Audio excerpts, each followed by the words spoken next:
In the quiet coastal barangay of Pagasa, 12-year-old Lino lived in a small house made of bamboo and hope. While other boys his age dreamt of new shoes or the latest gadgets, Lino's most prized possession was his Boy Scout uniform. It was old, handed down from an older cousin, with fabric that had grown thin at the elbows. Lino spent his afternoons carefully sewing patches over the small tiers, making sure his badges were perfectly aligned. To Lino, the uniform wasn't just clothes, it was a promise to be ready for anything.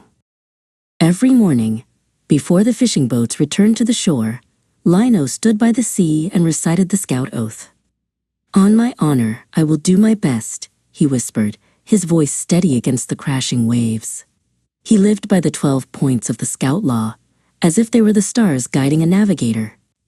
He was known in the village not for having the newest gear, but for being the first to offer a helping hand to an elder carrying heavy baskets of fish, or to clean the plastic washed up on the sand. One humid Tuesday, the sky turned the color of a bruised plum. The elders whispered about a kola, a sudden fierce storm. As the wind began to howl, the fishermen scrambled to pull their wooden bankas further up the shore. Mang Chelso, the oldest fisherman in the barangay, struggled with a heavy, frayed rope. Without being asked, Lino rushed to his side.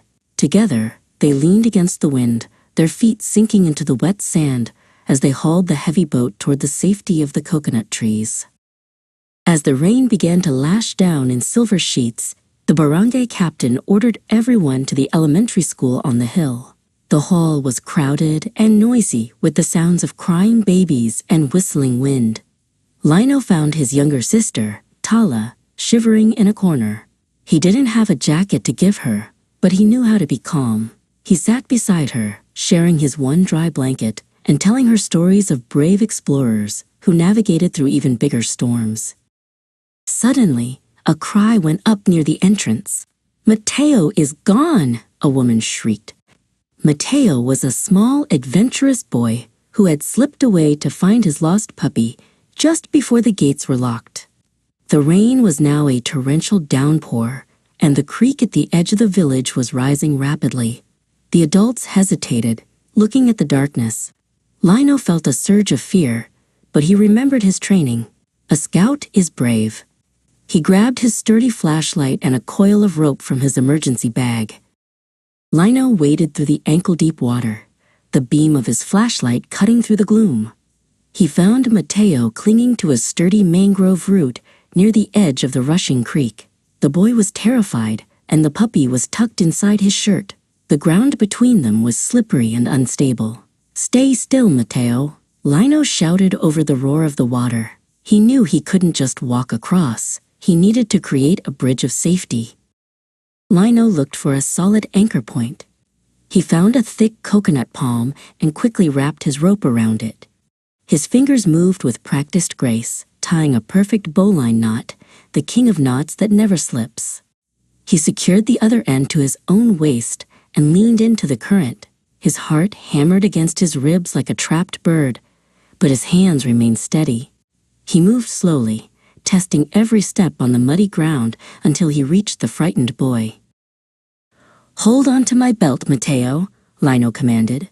He hoisted the smaller boy onto his back, making sure the puppy was secure. Using the rope as a guide, Lino fought his way back toward the higher ground. The wind tried to push them over, and the mud tried to pull them down.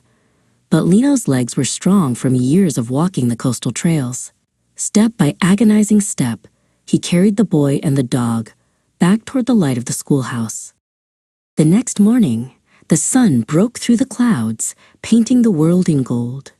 The floodwaters had receded, leaving behind a layer of silt but no lost lives. Mang Celso and the other villagers gathered in the schoolyard.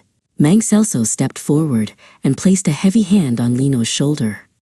"You wore the uniform of a boy," the old man said loudly, "but you acted with the heart of a giant."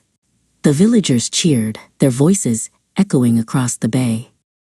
Back at his small bamboo house, Lino hung his uniform up to dry. It was muddier than ever, and there was a new tear near the pocket.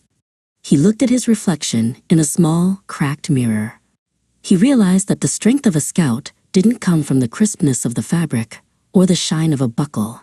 It came from the promise kept in the middle of the storm.